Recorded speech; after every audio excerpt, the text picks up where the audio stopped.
गुरुं शङ्कररूपिणं यमाश्रितो हि वक्रोऽपि चन्द्रः सर्वत्र वन्द्यते। बन्धवगुरुपदकञ्ज कृपासिन्धुनररूपहरि महामोहतमपुञ्ज जासु बचन रवि कर निकर, जासु बचन रवि कर निकर। जय सियाराम बधाने प्रणाम। मानस हरिभजन આપણે છેલ્લી વખતે વિનય પત્રિકાનું પદ જોઈ રહ્યા હતા. વિનય પત્રિકા પદ 108. બાપુ કહે છે કે ભજન માટે વિનય પત્રિકાનું એક બીજું પદ બાપુએ ગાયું. વીર મહા અવરાધીએ સાધે સિદ્ધિ હોય, सकल काम पूरन करे, जाने सबको बेगी विलंब न कीजिए, लीजिए उपदेश, बीज महामंत्र जपिए सोई जो जपत महेश। प्रेम बारी तर्पण भलो, द्रुत सहज सने, संशय समिद अग्नि क्षमा, ममता बलि रे। अग उचाटी मन बस करे, मारे मदमार, आकर से सुख संपदा, संतोष विचार। जिन्हें ही भांति भजन कियो, मिले रघुपति ताही,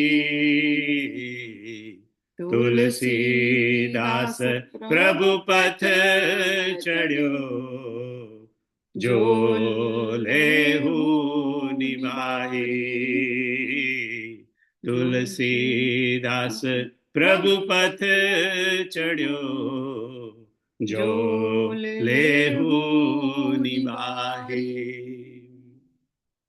વીર મહાવરાધીએ બાપુ કહે છે કે વીર મહાવીર એટલે હનુમાન તો ખરા, પણ મહાવીર એટલે રામ પણ. બાપુ કહે છે વીર મહાઅવરાધીએ સાધે સિદ્ધિ હોય, એમને સાધવાથી આપણને સિદ્ધિ પ્રાપ્ત થાય, સકલ કામ પૂરણ કરે, એને સાધવાથી તમારી બધી જ કામનાઓ પૂરી થાય.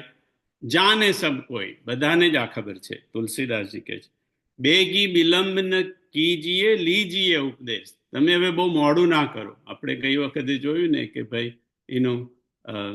મેરા લાખો કા સાવન જાય, આપણો લાખોનું એટલે 84 લાખનો સાવન જાય. એ પહેલા તુલસીદાસ કહે છે બેગી વિલંબ ન કીજીએ, લીજીએ ઉપદેશ. આ ઉપદેશ શિવજી આપેલો ઉપદેશ તમે લો. બીજ મહામંત્ર જપીએ સોઈ, જો જપત મહેશ. એ મહામંત્ર, બીજ રૂપી મહામંત્રને તમે જપો, જેને મહેશ જપે છે. તે મહેશજી કયા જાપનો જપે છે? મહામંત્ર જોઈ જપત મહેશુ, કાશી મુકુતિ હે તો ઉપદેશુ. મહામંત્ર જોઈ જપત મહેશુ, કાશી મુકુતિ હે તો ઉપદેશુ.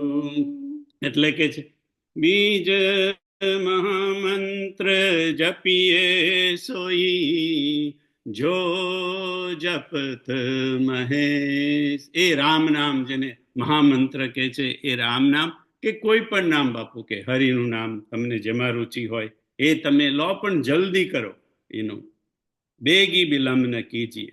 આગળ કીધું કે પ્રેમ બારી તર્પણ ભલો, પ્રેમના જળથી તર્પણ કરો, યજ્ઞ કરો. પણ કેવો યજ્ઞ કરો? તુલસીદાસજી કે છે પ્રેમ બારી, યજ્ઞને પ્રેમનું જળ ચડાવો. ધ્રુત સહજ સને, ઘી શેનું? સહજ સ્નેહનું ઘી, એનું તમારા યજ્ઞમાં તમે હોમો. અને સમિધ કયા? સંશય સમિધ, તમારા જેટલા સમિધ છે એ બધા સમિધને તમે એનો સંશયના સમિધોને તમે યજ્ઞમાં, એ પ્રેમ યજ્ઞમાં બાળી દો. અને અગ્નિ ક્ષમા, બાપુ કે છે કે કદાચ તુલસીદાસજી પહેલા એ હશે કવિ કે જે તમે કહો શાસ્ત્ર રચના કે જેને અગ્નિને ક્ષમા કે, ક્ષમા અગ્નિ. બાકી તો ક્ષમા કહેવાય, આપણે ક્ષમા કરીએ ત્યારે. એને અગ્નિ તો એમ કે તપાવે, પણ એમ કે આ અગ્નિ, ક્ષમારૂપી અગ્નિમાં તમારા સંશયના સમિધોને તમે બાળી દો. ક્ષમારૂપી અગ્નિમાં બધા સંશયના સમિધોને તમે બાળી દો. અને મમતા બલિદેવું, યજ્ઞમાં બલિદાન પણ આપવાનું હોય તો બલિદાન કેનું આપવાનું? એનું નાળિયેર નહીં, અહીંયા કે છે કે નાળિયેરની બદલે તમારી મમતાનું બલિદાન આપો. આવો એક યજ્ઞ કરો, તુલસીદાસજી કે. આગળ કીધું અગ ઉચાટી. અગ ઉચાટીનો અર્થ, અગ એટલે પાપ, ઉચાટી એટલે ઉચ્ચાર કરવાનો. તમારા પાપ જે બધા છે એ તમે કહી દો. પાપ કહેવાથી, એનું કહી દેવાથી ઘટે. વગ ઉચાટી મન વશ કરે, અને બીજાને વશ કરવા કરતા પોતાના મનને વશ કરો. તુલસીદાસજી કે છે અગ ઉચાટી મન વશ કરે, મારે મદ માર. અને જો કોઈને મારવું જ હોય તો મદ અને માર, એટલે કામ અને તમારો અભિમાન, એને તમે મારો. અને આકર્ષે સુખ સંપદા, સુખ સંપદાનું તમને આકર્ષણ હોય, પણ કઈ સુખ સંપદા? સંતોષ રૂપી સુખ અને વિચાર રૂપી, સદવિચાર રૂપી સંપદા, એનું આકર્ષણ રાખો. અને પછી આગળ કીધું જીન એહી ભાંતિ ભજન કિયો, મિલે રઘુપતિ તાહી. જેને આ રીતે ભજન કર્યું એને તુલસીદાસજી કે છે કે રઘુપતિ જરૂર મળે. તુલસીદાસ પ્રભુ પથ ચડ્યો. તુલસીદાસજી પણ આ જ રસ્તે ચાલે છે, જે રસ્તે હું તમને કહી રહ્યો છું અને એ ભગવાન મારું પણ તમે હવે મને નભાવી લેજો, મારો નિર્વાહ કરી લેજો. કોઈ કે બાપુને પ્રશ્ન કર્યો કે બાપુ તમે શિવજીનો અનુભવ કયો? અહીંયા આ ચોપાઈમાં, આની જે મુખ્ય ચોપાઈઓમાં છે, શિવજીએ પોતાનો અનુભવ કર્યો. હું માં કહું મેં અનુભવ આપના, સત હરિ ભજન જગત સબ સપના. એટલે શિવજીએ પોતાનો અનુભવ કીધો કે હું મારો અનુભવ કહું છું કે હરિનું ભજન એ જ સત્ય છે, બાકીનું બધું જગતની અંદર જે દેખાય છે એ બધું સપના જેવું છે. અને ભૂસુંડીએ એમનો અનુભવ કીધો. ભૂસુંડીએ શું કીધું? નિજ અનુભવ કહે હું ખગેશા, મીનું હરિ ભજન જાહી કલેશા. તો ભૂસુંડીજીએ પોતાનો અનુભવ કીધો કે હે ખગેશ, હે ગરુડ, મારો અનુભવ તને કહું કે હરિના ભજન વગર આપણા બધા ક્લેશ, જીવનના બધા ક્લેશો, શારીરિક હોય, માનસિક હોય, સાંસારિક, આ બધા ક્લેશ જાય નહીં. એટલે કે હરિનું તું ભજન કર. તો પ્રશ્ન એ છે કે શિવજીએ પોતાનો અનુભવ કીધો, ભૂસુંડીજીએ પોતાનો અનુભવ કીધો, પણ તુલસીદાસજીનો કોઈ અનુભવ ખરો બાપુ, જે રામચરિતમાનસમાં કે બીજા ગ્રંથોમાં લખાયેલો હોય? તો બાપુએ કીધું કે તુલસીદાસજીએ રામચરિતમાનસમાં તો પોતાનો અનુભવ નથી કીધો, પણ વિનય પત્રિકામાં એની તરફ ઈશારો કર્યો છે. યહ કલિકાલ સકલ સાધન તરુ, હે શ્રમ ફલ નિફરોસો. હે યહ કલિકાલ સકલ સાધન તરુ, હે ફલ ફરની ફરોસો, નાહીન આવત આન ભરોસો.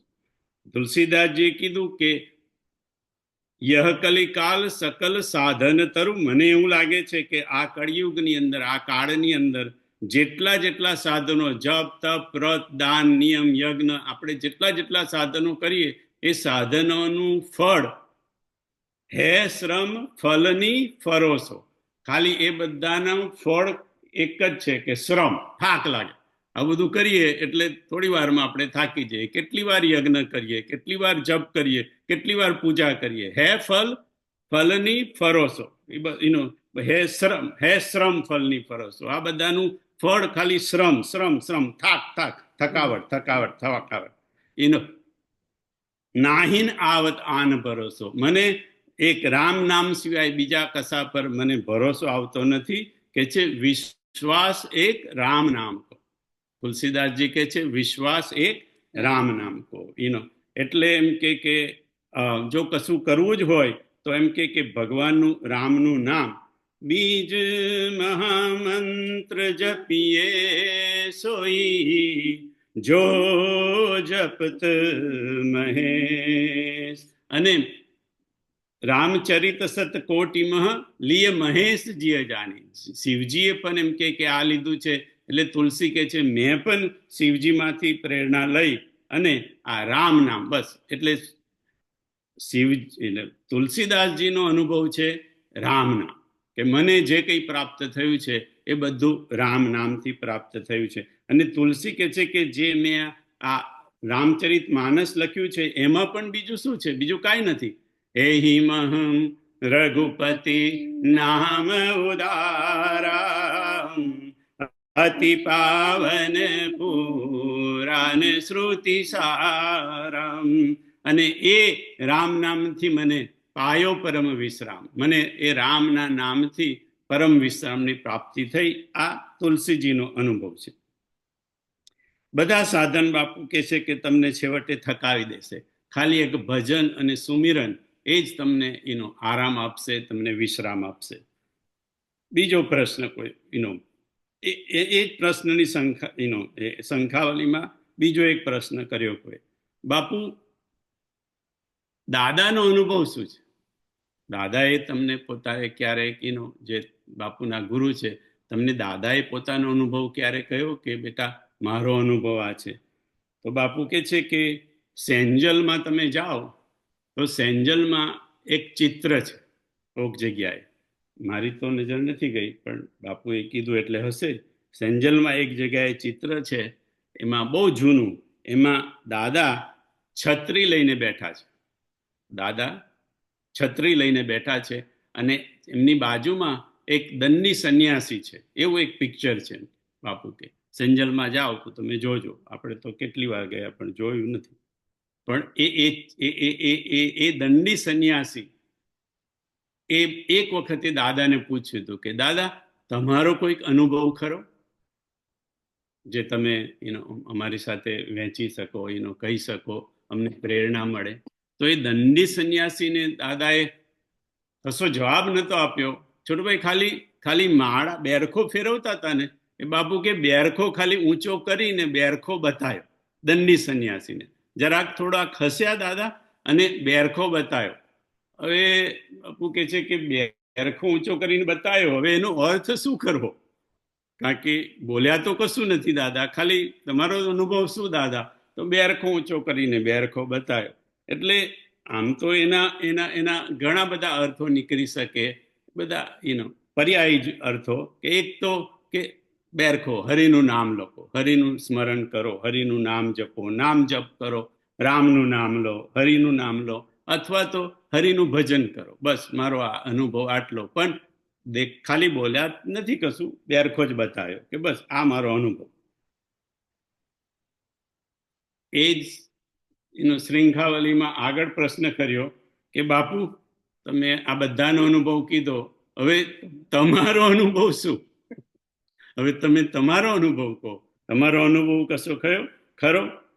એટલે બાપુ કીધું કે મારો અનુભવ તો ઠીક છે, હવે આપણો અનુભવ આપણા જેવો હોય એમ કે છતાંય તમે પૂછ્યો છો તો હું એવું કહી શકું મારા જીવનના મારા અનુભવ પરથી મને જે લાગ્યું એના પરથી કે મારો અનુભવ છોટુભાઈ એ છે કે જે દશરથજીનો અનુભવ છે. મારો અનુભવ બાપુ એવું કીધું એ જ છે જે દશરથજીનો અનુભવ છે. એટલે આપણે થાય કે હવે દશરથજીનો અનુભવ શું હશે? દશરથજીનો અનુભવ રામચરિત માનસમાં છે.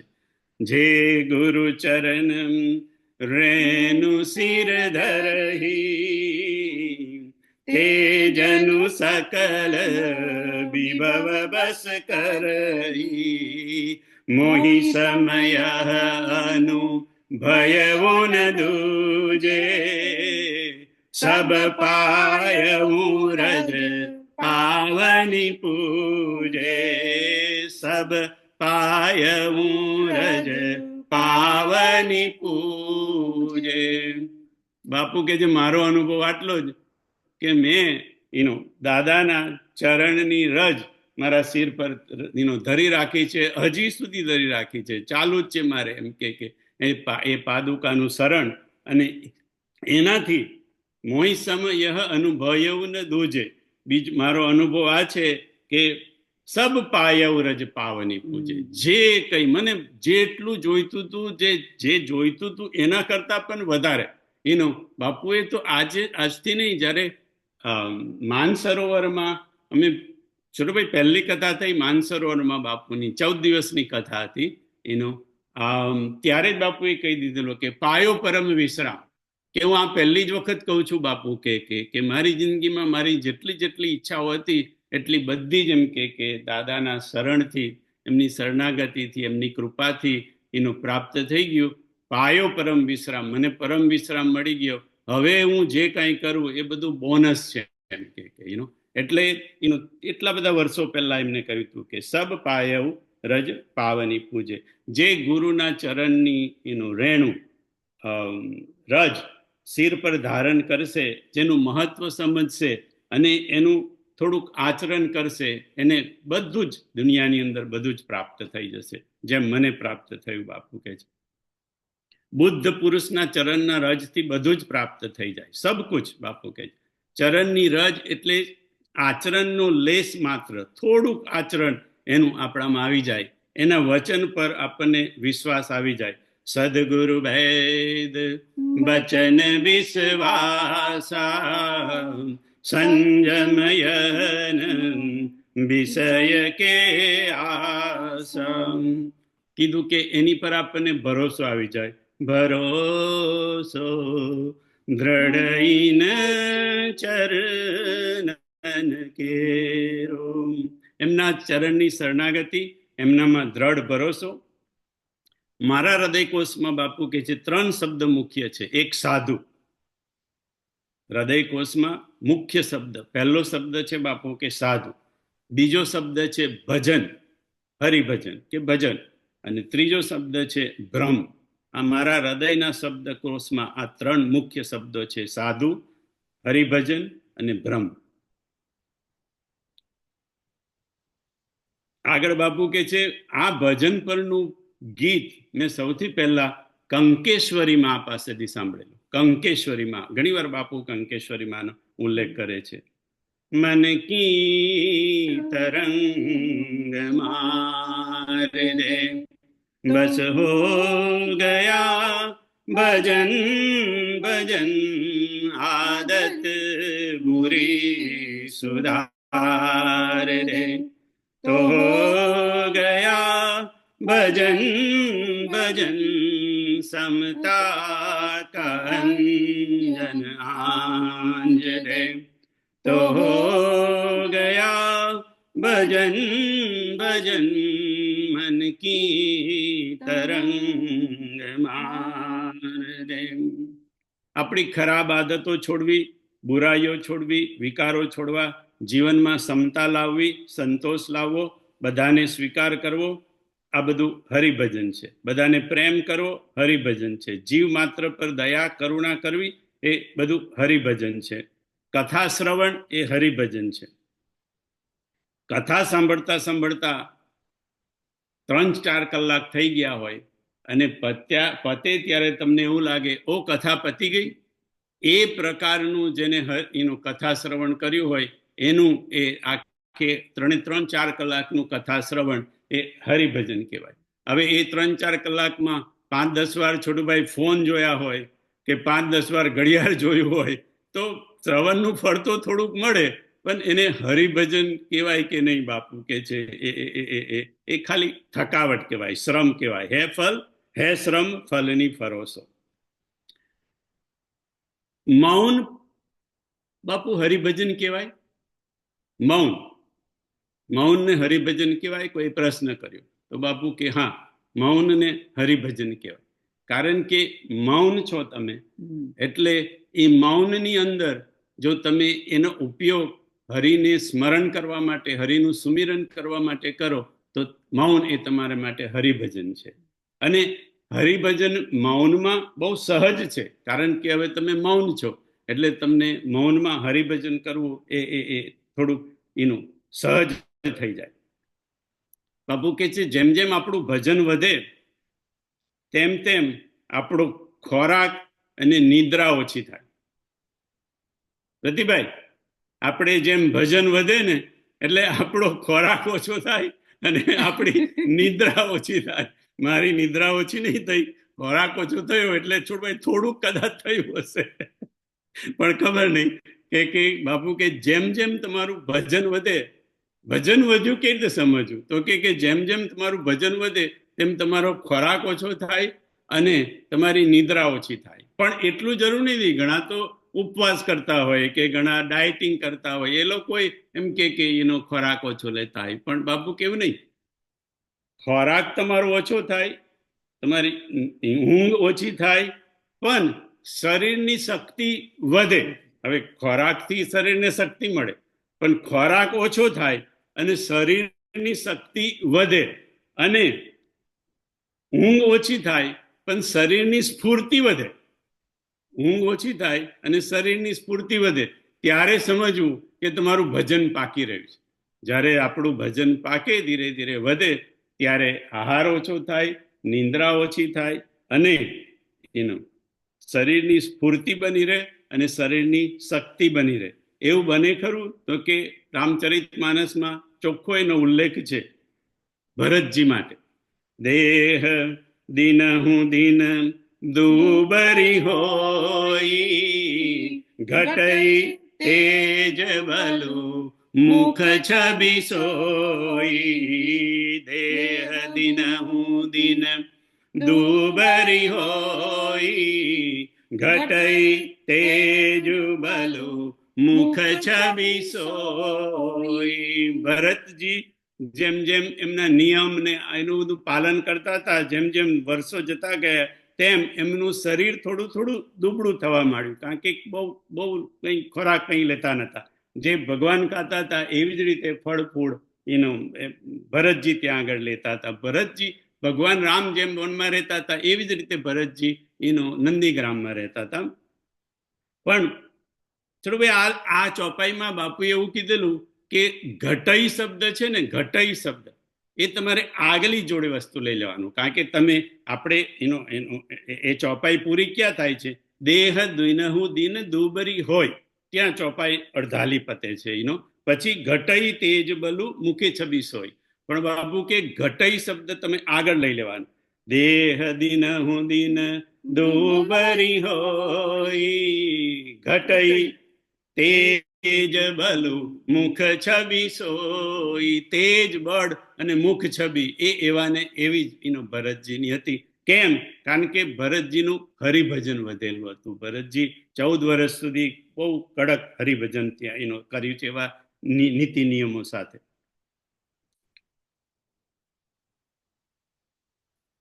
હરિ ઘણા બધા સંતોએ, અને આ તો ભરતજી બાપુએ કીધું અને આ ભરતજીનું એટલું નથી, ઘણા બધા સંતોએ હરિનામને હરિનામ આહાર કીધો છે. લગભગ આપણે બધાએ સાંભળ્યું છે હરિનામ આહાર. એટલે હરિનું નામ એ આહાર છે, હરિનું નામ એ જળ પણ છે અને હરિનું નામ એ ઔષધિ પણ છે. હવે રામચરિતમાનસમાં જુઓ, પાર્વતીજીએ તપ કર્યું કેટલા વર્ષો સુધી, મનુશત્રુપાએ તપ કર્યું કેટલા વર્ષો સુધી, રાવણે તપ કર્યું, કુંભકર્ણે તપ કર્યું, વિભીષણે તપ કર્યું, ઋષિમુનિઓએ કેટલા બધા ઋષિમુનિએ તપ કર્યું. પણ આ બધાના શરીર, કોઈકના દુબળા શરીર પડ્યા નથી, કોઈની મુખ છબી એ થઈ નથી. કેમ? કારણ કે હરિનામ આહાર. આહાર એટલે ખાલી ખોરાક એકલો નહીં, એનાથી હરિ જે હવા પાણી ખોરાક જે કંઈ આપણને જોઈતું હોય એ બધું હરિના નામથી આપણને પ્રાપ્ત થઈ જાય. આ સંતો, સાધુ સંતોને પહેલાના લોકો જ્યારે આપણે વાંચતા રહી, વાલ્મીકીજી માટે પણ લખાયું છે કે રાફડા થઈ જતા. બરાબર? તો પછી બાપુ કે એ રાફડાની અંદર છોડો ભાઈ, ખાવા કોણ આપવા જતું, પાણી કોણ આપવા જતું, ઇવન હવા કોણ ત્યાં આગળ આપવા જતું? તો એમ કે આ લોકોએ અને મનુસત્રુપાના તપમાં તો લખેલું છે રીસર કે બરસ સહસ્ત્ર દસ ત્યાગે સૌ. બરસ સહસ્ત્ર 10,000 વર્ષ સુધી ત્યાગે સૌ. શું ત્યાગ કર્યું? તો કે હવા, ઓક્સિજન, જેને કે એ પણ એમ કે હવા શ્વાસ લેવાનું પણ એમને છોડી દીધેલું. કેટલા? 10,000 વર્ષ સુધી એમ કે. અને તોય પછી એમ કે જ્યારે ભગવાનની વાણી થઈ, ભગવાને એમને એ આપ્યું, દર્શન આપ્યા, ત્યારે તો શરીર પહેલાના તો એવું થઈ ગયું. કેમ? હરિભજનના પ્રતાપે. એટલે હરિભજન એ ખોરાક પણ છે, આહાર પણ છે, જળ પણ છે અને ઔષધિ પણ છે.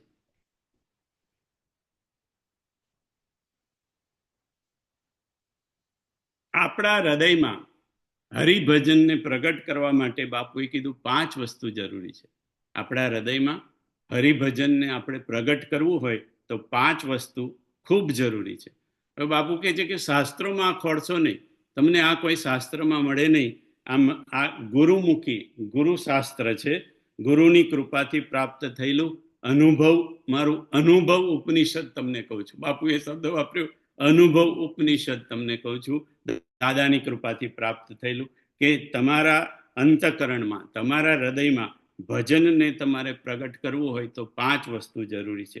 સૌથી પહેલી વસ્તુ જરૂરી છે ભજનના પ્રાગટ્ય માટે, વિશ્વાસ. તમને વિશ્વાસ હોવો જોઈએ. ભજનના પ્રાગટ્ય માટે સૌથી જરૂરી છે વિશ્વાસ. બિનુ વિશ્વાસ ભગતિ નહીં, તેહી બિનુ દ્રવહીન રામુ, રામ કૃપા બિનુ. બિનુ વિશ્વાસ ભક્તિ નહીં. વિશ્વાસ વગર ભક્તિ નહીં. ને આપણે આગળ જોયું કે ભક્તિ અને ભજન એ તત્વત એક જ વસ્તુ છે. એને ભક્તિ કહો તમે કે ભજન કહો. એટલે બિનુ વિશ્વાસ ભક્તિ નહીં, અથવા તો બિનુ વિશ્વાસ ભજન નહીં. અને વિશ્વાસ કોણ છે બાપુ કે? વિશ્વાસ છે શિવજી. શિવ વિશ્વાસ છે. તો ભક્તિના પ્રાગટ્ય માટે કે ભજનના પ્રાગટ્ય માટે શિવજી જરૂરી છે, વિશ્વાસ જરૂરી છે. હવે જો વિશ્વાસ આવે બાપુ કે, તો એની જોડે શ્રદ્ધા તો ઓટોમેટિક જોડે જ આવી જાય. ભવાની શંકરો વંદે શ્રદ્ધા વિશ્વાસ રૂપીનો. એટલે વિશ્વાસ આવ્યો એટલે બાપુ કે શ્રદ્ધા જોડે જોડે આવી જાય. એટલે ભજનના પ્રગટ કરવા માટે જરૂરી છે વિશ્વાસ. તો વિશ્વાસ આવ્યો એટલે જોડે જોડે શ્રદ્ધા આવી જ જાય એની જોડે. ગીરા અરથ જલ બીચી સમ કહીએ. અને શ્રદ્ધા ને વિશ્વાસનું મિલન થાય એટલે એમનો દીકરો પણ આવી જાય, અને દીકરાનું નામ છે ભરોસો. એટલે વિશ્વાસ એટલા માટે સૌથી જરૂરી છે કે વિશ્વાસની જોડે જોડે શ્રદ્ધા પણ આપણા જીવનમાં આવે, અને વિશ્વાસ જોડે જોડે શ્રદ્ધા જોડે જોડે ભરોસો પણ આવે. આપણા ઈષ્ટ પર વિશ્વાસ, ઈષ્ટ પર શ્રદ્ધા, ઈષ્ટ પર ભરોસો, અથવા તો આપણા સદગુરુ પર વિશ્વાસ, સદગુરુ પર શ્રદ્ધા, સદગુરુ પર ભરોસો આપનો, અથવા તો સદગુરુના વચનો પર વિશ્વાસ. સદગુરુ વેદ વચન વિશ્વાસા, સંયમયન વિષય કે આશા. અને એક જગ્યાએ તમને વિશ્વાસ, શ્રદ્ધા અને ભરોસો લાગી જાય, તમારો દ્રઢ ભરોસો, દ્રઢ ઇન ચરણન કેરો, એટલે પછી આપણો ભટકાવ બંધ થઈ જાય. એટલે ત્યાંથી આપણને આપણા હૃદયમાં ભજનનું પ્રાગટ્ય શરૂ થાય. બીજું, સૌથી પહેલા જરૂરી છે વિશ્વાસ. બીજું વિવેક. ભજનને પ્રગટ કરવા માટે આપણા હૃદયમાં બીજી જરૂરી વસ્તુ છે વિવેક. અને વિવેક એટલે જ્ઞાન. વિવેક કેવી રીતે પ્રગટ થાય આ બધા જાણો છો. બીનુ સત્સંગ વિવેક ન હોહી રામ કૃપા બિનું સુલભ ન સોઈ. સત્સંગ જેટલો થાય એટલો ખૂબ સત્સંગ કરો. કથા એ સત્સંગ છે. રામાયણ વાંચવું, એનો પાઠ કરવો સત્સંગ છે. ગીતાના શ્લોકો ગાવા સત્સંગ છે. જે કોઈ પ્રકારે સત્સંગ થાય એ પ્રમાણે આપણે સત્સંગ કરીએ તો આપણને વિવેકની પ્રાપ્તિ થાય. ત્રીજી વસ્તુ જરૂરી છે ભજનના પ્રાગટ્ય માટે, વિજ્ઞાન. વિજ્ઞાન એટલે કે આપણામાં જ્ઞાન તો આવી ગયું છોટુભાઈ, વિવેક તો આવી ગયો એટલે જ્ઞાન આવી ગયું, પણ જ્ઞાનને પ્રયોગમાં મૂકીએ એને વિજ્ઞાન કહેવાય. એટલે આપણને જે જ્ઞાન મળી ગયું, હવે આપણી પાસે કેવળ જ્ઞાન છે, આપણી પાસે વિજ્ઞાન નથી. વૈજ્ઞાનિક તો વાલ્મીકીજી વૈજ્ઞાનિક છે, વૈજ્ઞાનિક તો હનુમાનજી વૈજ્ઞાનિક છે. વંદે વિશુદ્ધ વિજ્ઞાનો કવિશ્વરો કપીશ્વરો. પણ આપણું જ્ઞાન કેવળ જ્ઞાન છે. ખબર તો છે જૂઠું નહીં બોલવું જોઈએ, પણ છતાંય બોલાઈ જાય છે. નિંદા ન કરવી જોઈએ. એ જ્ઞાન તો છે, પણ એનો પ્રયોગ કરવાનો છે વિજ્ઞાન તરીકે, એ આપણે એનું આચરણ થતું નથી. એ આચરણ જરૂરી છે ભજનના પ્રાગટ્ય માટે. જેટલું થાય એટલું આચરણ, બધું તો આપણાથી ન થાય. એટલે એકલું જ્ઞાન એ કેવળ ખોખલું જ્ઞાન કહેવાય, એનો કોઈ અર્થ નથી. માટે ક્રોધ ન કરાય, લોભ ન કરાય, ચોરી ન કરાય, આ બધું આપણને ખબર છે, છતાંય આપણાથી થાય છે, કારણ કે જ્ઞાન આપણું વિજ્ઞાનમાં પરિણિત નથી થતું. ચોથી વસ્તુ કીધી બાપુએ કે વૈરાગ્ય. જીવનમાં થોડો થોડો વૈરાગ્ય આવે. હોહિન વિષય વિરાગ ભવન બસત ભા ચોથ પન હૃદય બહુત દુઃખ લાગ જન્મ ગયવું હરિ ભજન બિનુ. હોહિન વિષય વિરાગ, ભવનમાં રહીને એનો મનુ શત્રુપા કે છે વિષય પરથી વૈરાગ્ય નહીં આવે અને આખું જીવન એનું જતું રહેશે અને હરિનું ભજન નહીં થાય, એવું કરીને મનુ શત્રુપા નીકળી ગયા. બાપુ કે આપણે કઈ નીકળી જવાની જરૂર નથી. આપણે કઈ મનુ શત્રુપાના લેવલ પર પહોંચી ગયા નથી, પણ ભવનમાં રહો, પણ વનની ભાવથી. ભાવ એવો કે તમે ભવનમાં રહો છો પણ વનમાં છો. એ ખાલી ભાવ દશા તમારી બદલાઈ જાય, મનોદશા બદલાઈ જાય તો પણ પૂરતું છે આપણા માટે. આપણે બહુ મોટો વૈરાગ્ય વિરક્તિ કે બધું છોડીને નહીં નીકળી શકીએ, પણ થોડોક મોહ ઓછો કરી શકીએ, થોડીક મમતા ઓછી કરી શકીએ, થોડોક વિષયો પ્રત્યેની આપણી આસક્તિ ઓછી કરી શકીએ તો આપણા માટે પૂરતું છે. છેલ્લે પાંચમું બાપુએ કીધું કે વિશ્વાસ, વિવેક, વિજ્ઞાન, વૈરાગ્ય, અને પાંચમું અને છેલ્લું કીધું વિનોદ. હવે વિનોદ શબ્દ તો બાપુએ વ શબ્દ આવતો તો વિશ્વાસ ને વિવેક ને વિજ્ઞાન એટલે વૈરાગ્ય, એના અર્થમાં કીધો. પણ બાપુ કે અહીંયા વિનોદનો અર્થ છે આનંદ. આનંદમાં રહેવું. જેને ભજન કરવું હોય, જેને ભજનને પ્રાગટ્ય કરવું હોય, એને હંમેશા આનંદમાં, જે કોઈ પરિસ્થિતિ આવે પણ એમ કે તમારો આનંદ. અને હમણાં તો આનંદ પર કથા ચાલી રહી છે નંદ પ્રયાગમાં. બાપુએ કીધું સબ્જેક્ટ તો મેં નંદ પ્રયાગ લીધો છે, પણ આ નંદ પ્રયાગનો અર્થ છે આનંદ. આનંદ પ્રયાગ અને આનંદ એ બ્રહ્મ છે બાપુએ કીધું આ કથામાં. એટલે એમ કે ભજન ને ભક્તિ સાથે સાથે આપણો આનંદ અને વિનોદ જીવનની અંદર ટકી રહેવો જોઈએ. શ્લોકો અને તમારામાં આનંદ આવે, થોડો આનંદ અને પ્રસન્નતા આવે એટલે તમે કે તમને આનંદ અને પ્રસન્નતા તમને ગવડાવે, નચાવે. શ્લોક ગાઓ, ચોપાયો ગાઓ, સ્તુતિ ગાઓ, ભજન ગાઓ, ગીત ગાઓ, નાચો, જે કંઈ હોય. એટલા માટે આપણે શબ્દ જે ભજન, બહુ જ ભજન કરતા હોય એના માટે શબ્દ આપ્યો છોડભાઈ, ભજન ભજનાનંદી. ભજનાનંદી, ભજન આનંદી. ભજન સાથે સાથે જે આનંદ પણ કરી રહ્યા છે એને ભજન આનંદી કહેવાય.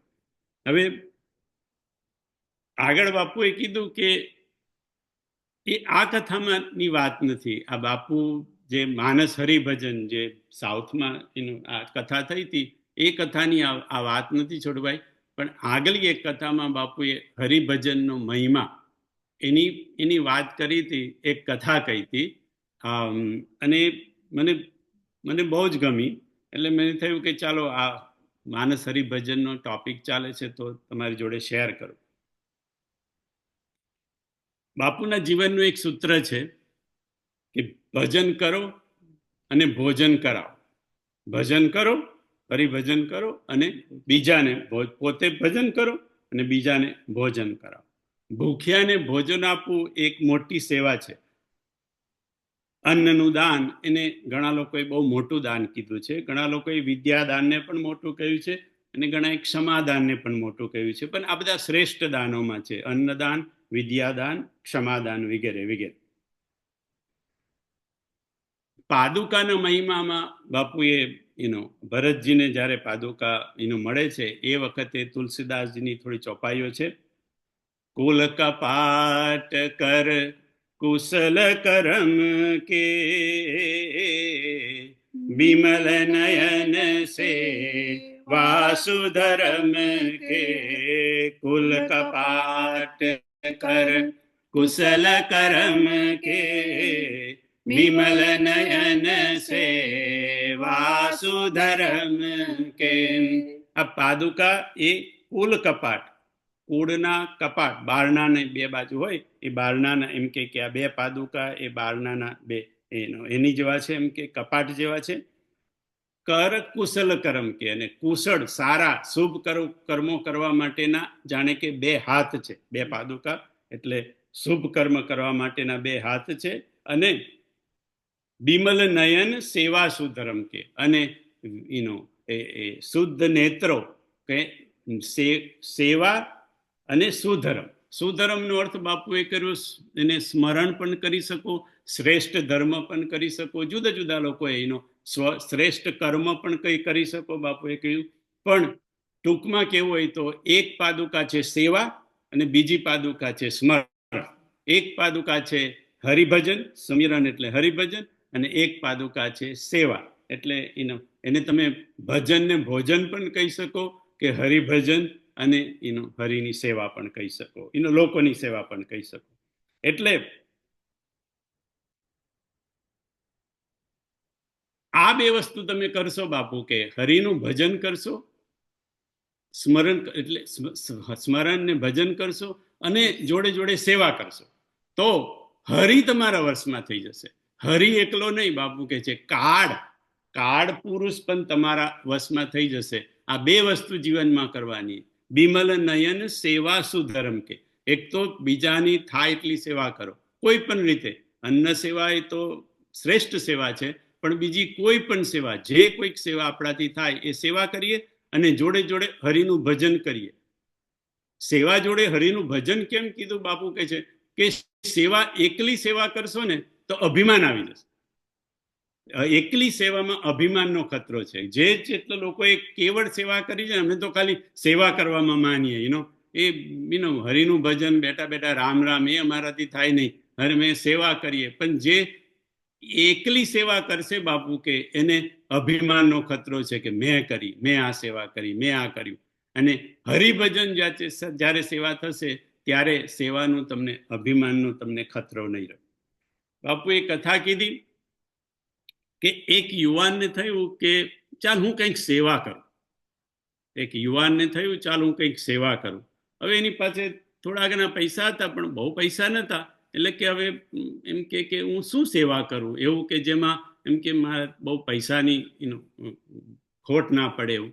તો પછી એને થયું કે ચાલો આ ઉનાળાના દિવસો છે અને આમે ઇન્ડિયામાં તો ઉનાળો બહુ લાંબો હોય છોડુભાઈ, એટલે ઉનાળાના દિવસો છે એમ કે તાપના ગરમીના, તો એમ કે હું એમ કે માટલામાં લઈને પરબ માડું, પાણી પાવ બધાને. આપણે ત્યાં ખબર છે ગામડામાં બધા લોકો પાણીના માટલા લઈને બેસે અને પછી આપણને ઈચ્છા થાય તો આપણે એમને 5-10 પૈસા પણ આપતા, એ જમાનાની વાત કરું.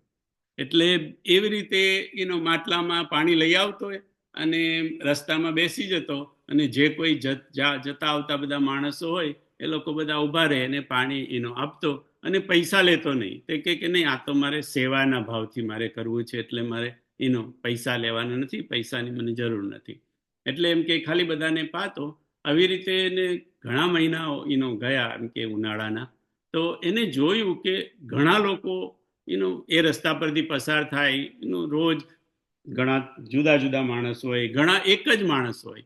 તેમાં એને એક વસ્તુ નોટિસ કરી કે એક 4 જણ હંમેશા સાથે જ હોય અને રોજ એ જગ્યાએ આવે અને રોજ એની પાસે ઊભા રહે અને પાણી માગે, પાણી પીએ અને પછી એ જતા રહે. એટલે આ કાર્યક્રમ બહુ લાંબો ચાલ્યો, આ 4 જણનો આવવાનો. એટલે પછી બહુ વખત થયો એટલે એ લોકોને થોડીક ફ્રેન્ડશીપ થઈ ગઈ, થોડી એ થઈ ગઈ. એટલે એને પેલા છોકરાએ આ 4 જણને પૂછ્યું કે તમે લોકો કોણ છો? હું તમને જોઉં છું કે રોજ બીજા બધા લોકો આવે જાય છે, તમે 4 જણ તમે તો કાયમ રોજ જ આવો છો આ જગ્યા પર. તો પછી એ 4 જણ એકબીજા સામે જોવાઈને હસવા માંડે. એટલે પછી કે એવું નહીં ભાઈ, જો તમને હું આટલા વખતથી પાણી પાઉં છું, આપણે થોડી દોસ્તી જેવી થઈ ગઈ છે થોડી, આવું તમે હસીને ટાળી નહીં દો, તમે તમે તમે કહો કે તમે કોણ છો. એટલે એને બહુ આગ્રહ કર્યો. એટલે એ 4 જણે કીધું કે અમે યમના દૂત છીએ, અમે યમના દૂત છીએ અને આ એરિયાની અંદર જે કોઈનું મૃત્યુ થાય એ લોકોને અમારે લઈ જવાનો અમારી ડ્યુટી છે, એટલે અમારે રોજ આવવું પડે. અને એમ કે મરણ તો રોજ જ હોય, એમ કે આ તો આખો એરિયા ઇલાકો અમારો છે કે એનો આપણે કીધું કે આપણે તો એનું ગલીઓ હોવ, ભીખ માંગવાની ગલીઓ હોવ, ઇલાકો ફિક્સ હોય કે આ ગલીમાં હું જ એ કરું, એનો બીજો કોઈ આવે નહીં. એટલે કે આખો ઇલાકો અમને એનું યમરાજાએ સોંપ્યો છે, એટલે અમે રોજ આવીએ અને એમ કે આ પાણી એમ કે તારી અહીંયા તું એટલે પાણી પીએ ને પછી જેને લેવાનું હોય એને લઈને અમે પાછા જઈએ. આ રીતે પાછા થોડાક દિવસો વધી ગયા. એક દિવસે આને પૂછ્યું પેલા લોકોને 4 જણ, હવે એને ખબર તો પડી ગઈ કે યમના દૂત છે. તો કીધું કે આ તમે યમના દૂત છો, બધાને લેવા તમે આવો, તો એમ કે તમે એને મર્યા પછી લેવા આવો કે તમને ખબર હોય કે આજે એનું મૃત્યુ થવાનું છે એટલું? કે ભાઈ જો અમે તો નોકર છીએ, ચાકર છીએ, અમે તો સવારે છે ને રિપોર્ટ કરીએ યમરાજાને. એટલે યમરાજા અમને સવારે કે તમે અહીંયા જાઓ અને આને ઉપાડી લાવો. એટલે કે આને એક જણે બે જે કંઈ કે તે એ લોકોને અમે ઉપાડી લાવીએ એમ કે એનો. તો કે પણ એ વખતે તો કદાચ મર્યો એ ના હોય એમ કે. તો કે યા એ તો કે તો યમરાજાને તો એમ કે ચિત્રગુપ્ત એને યમરાજાને ચિત્રગુપ્ત ઇન્ફોર્મેશન આ બધું છે ને, આખી બધી સિન્ડિકેટ છે બધી. એટલે ચિત્રગુપ્ત એમને કે એટલે એમ કે મર્યા પહેલા જ એ તો સવારથી નક્કી જ હોય એમ કે આજે એનું મૃત્યુ છે, એટલે અમે આવીએ અને પછી અમે આવીએ એટલે એનો જે ટાઈમ થયો હોય એ ટાઈમે એનું મૃત્યુ હોય, જે ચિત્રગુપ્તના ચોપડામાં હોય એ થાય જ બેટા. એટલે એમ કે એને આવીને અમે લઈ જઈએ. થોડાક દિવસ પછી પેલો છોકરો કે છે કે તમે એમ કે એક કામ કરો ને, એમ કે મારું મૃત્યુ એમ કે ક્યારે છે એ તમે ના જોઈ આપો ચિત્રગુપ્તના ચોપડામાં, તમે ત્યાં જ રહો છો તો એમ કે એનું કે છે કે ના એ અમારાથી ના કહેવાય, કોઈનું મૃત્યુ ક્યારે છે તે ના કહેવાય. તો કે નહીં નહીં.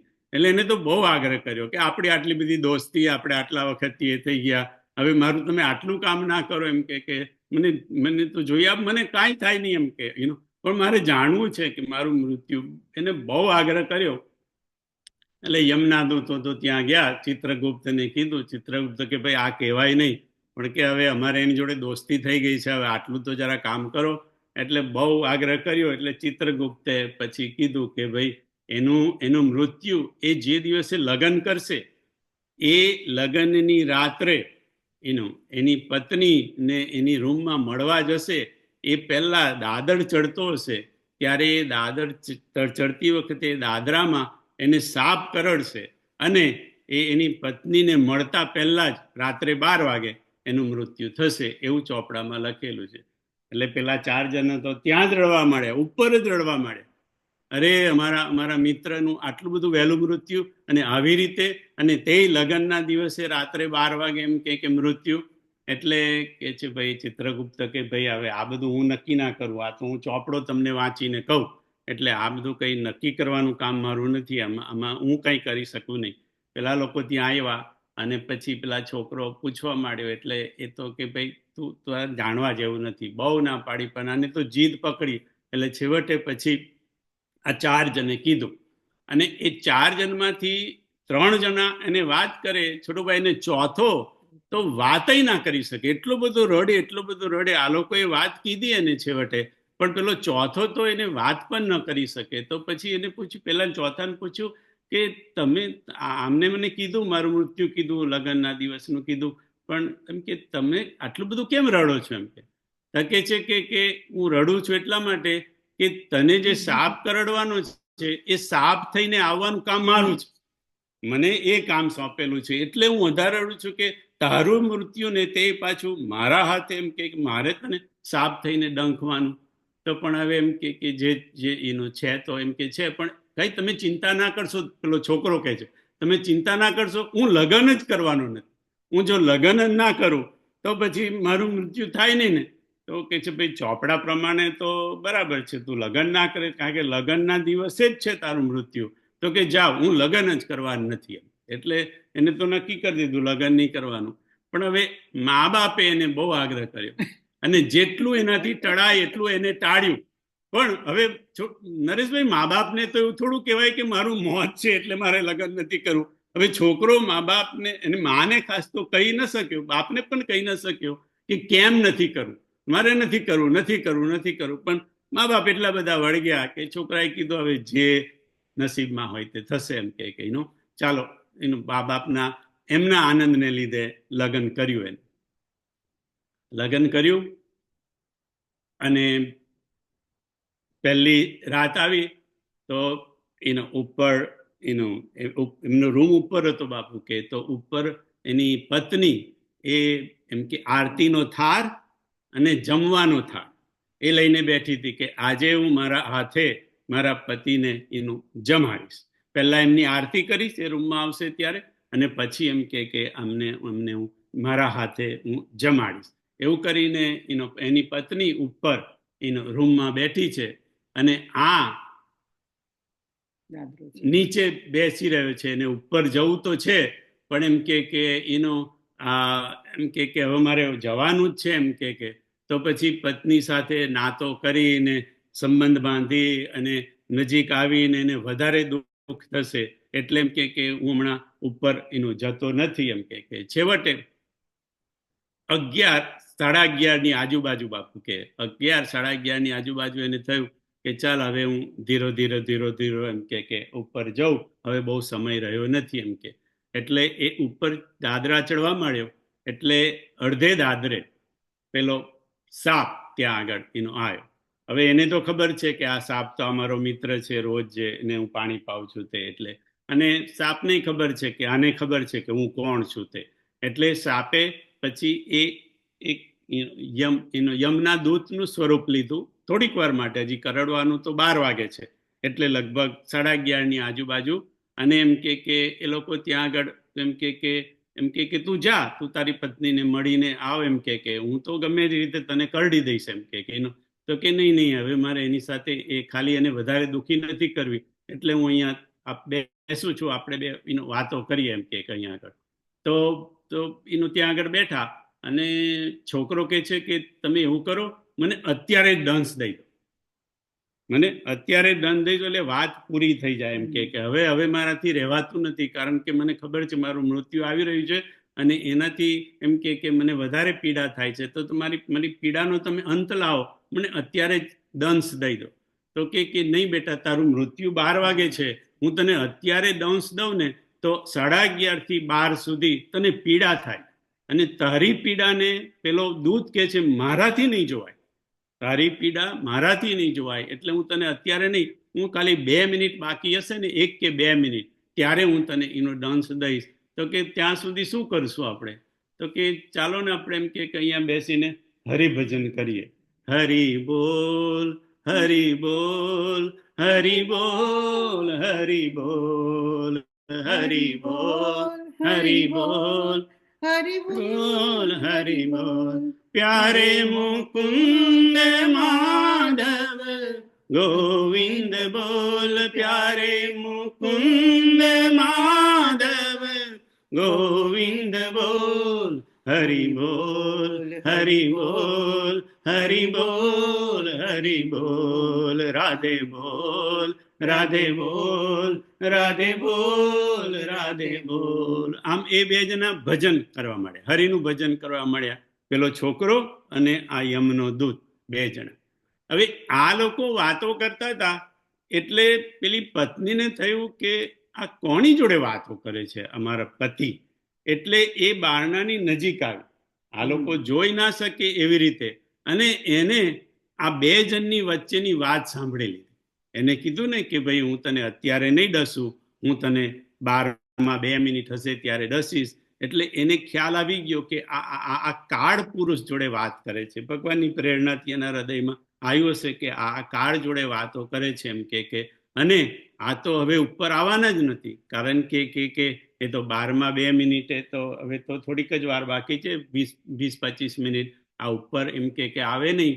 એટલે ખૂબ દુઃખી થઈ ગઈ અને એનું રડવા માંડી. ત્યાં આગળ ઉપર એ રડે છે, આ બાજુ રડતા રડતા આ લોકો એનું ભજન કરે છે. એ વખતે થયું એવું કે વંજારાની કોમ હોય પેલી વિચરતી જાતિની, એ વિચરતી જાતિની કોમની એક કન્યા જે ગર્ભવતી હતી અને એને પ્રસૂતિ આવવાની તૈયારી હતી, એના બાપ સાથે ફરતી હતી. કદાચ એનો પતિ ન પણ હોય, પણ એના બાપ સાથે એમ કે ફરતી હતી. રિસન્ટલી કદાચ ઓફ થઈ ગયો હશે.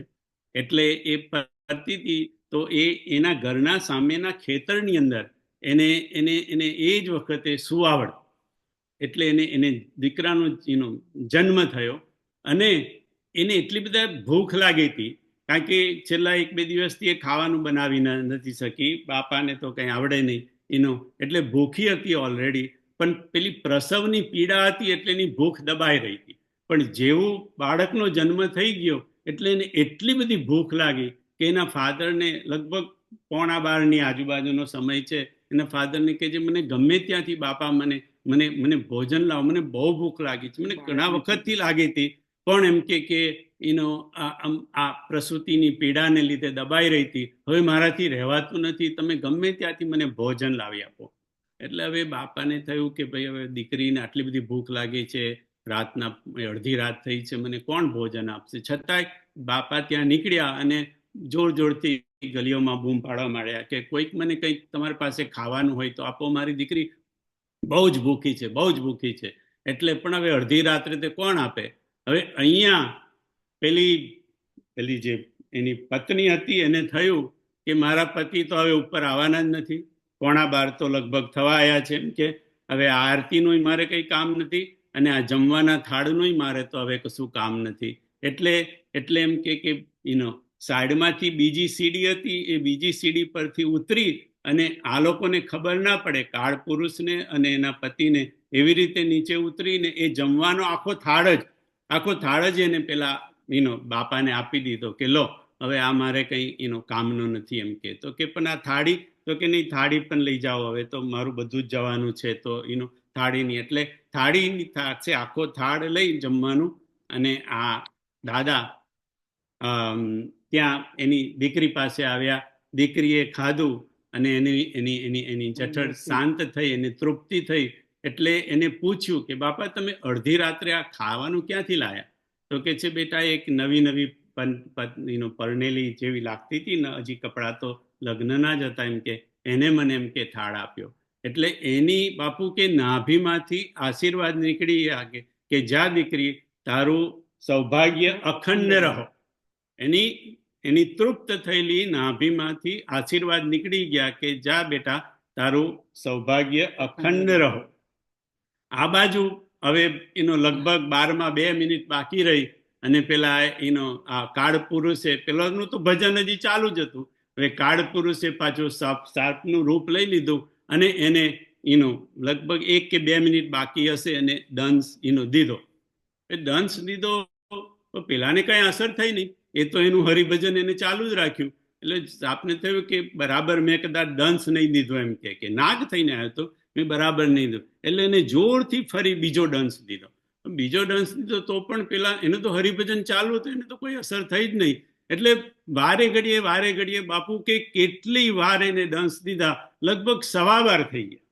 12:15 થઈ ગયા એટલે પેલા થયું યમના એને કે ભાઈ હવે આ તો એનો સમય જતો રહ્યો અને સાપ દંશ કરીને થાકી પણ ગયો હતો. એટલે પછી કે છે કે અને એને એક બાજુ આનંદ હતો કે મારો મિત્ર બચી ગયો એમ કે, અને બીજી બાજુ એને આશ્ચર્ય હતું કે આવું આખી જિંદગીમાં કોઈ વાર બન્યું નથી એમ કે અમે તો કાળના દૂતો, યમના દૂતો, એમ કે અમારાથી કોઈ બચી ન શકે. એટલે એ જઈને યમરાજાને પૂછવા ગયો કે યમરાજા એમ કે હું એમ કે ફેલ ગયો, તમે મને ત્યાં મોકલ્યો અને તમે મને દંશ દેવા કીધું. મેં ઘણા બધા દંશ દીધા, પણ એમ કે એને કશું થયું નહીં, એને કોઈ અસર થઈ નહીં.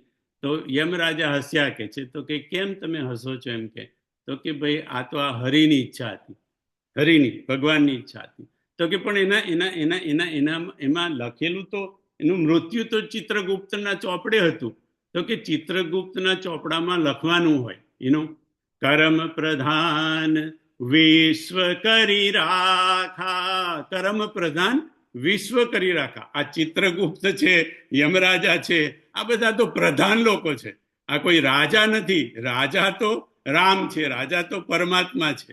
કે રાજાનો જ્યારે હુકમ થાય, તમે વિચાર કરો, બાપુ કે છે કે સામાન્ય દેશનો કોઈક રાજા હોય, વડાપ્રધાન હોય, તો છોટુભાઈ એના હાથમાં પ્રેસિડેન્શિયલ પાર્ડન હોય. એ પાર્ડન કરે તો બધું છૂટ થઈ જાય. તો આ તો રાજાઓનો રાજા, 14 બ્રહ્માંડનો માલિક. હવે એને જો કોઈને બચાવવું હોય તો કે છે કે તમે એને કેમ બચાય? તો કે એ દીકરીએ, એ જે દીકરી પરણીને આવેલી, એને 2 જીવોને બચાવ્યા. એક તો પેલું બાળકને બચાવ્યું, કારણ કે માં ન ખાત તો બાળક જીવતું ના રહે તેમ કે. અને એમ કે માતા પણ ભૂખથી મરવા જેવી થઈ ગઈ હતી. માતાને બચાવી, બાળકને બચાવ્યો. જો એને 2 જણને બચાવ્યા હોય તો હું ભગવાન કે હું 1 જણને તો બચાવી શકું ને. એમ કે એટલી તો મારામાં સત્તા હોવી જોઈએ ને. અને આ દીકરાએ પણ આખી જિંદગી શું કર્યું કે બધાને પાણી પાયું. એમ કે એટલે કેટલા તરસ્યા લોકોને પાણી પાયું. તો એમ કે જે અને એ કરતો તો શું, જયારે દંશ મારતો ત્યારે, તે દંશ માર્યો ત્યારે હરિભજન કરતો હતો. હરિભજન અને ભોજન, સેવા. એમ કે જે હરિભજન કરશે અને જે સાથે સાથે સેવા કરશે, એને બાપુ કે કાળ પણ કઈ કરી નહીં શકે, હરિ એના વશમાં થઈ શકે. માટે હરિ બોલ, હરિ બોલ, હરિ બોલ, હરિ બોલ, હરિ બોલ, હરિ બોલ, હરિ બોલ, હરિ બોલ. પ્યારે મુકુંદ માધવ ગોવિંદ બોલ, પ્યારે મુકુંદ માધવ ગોવિંદ બોલ, હરિ બોલ, હરિ બોલ, હરિ બોલ, હરિ બોલ. બધાને જય સિયારામ, પ્રણામ. આવતા અઠવાડિયે અમે લોકો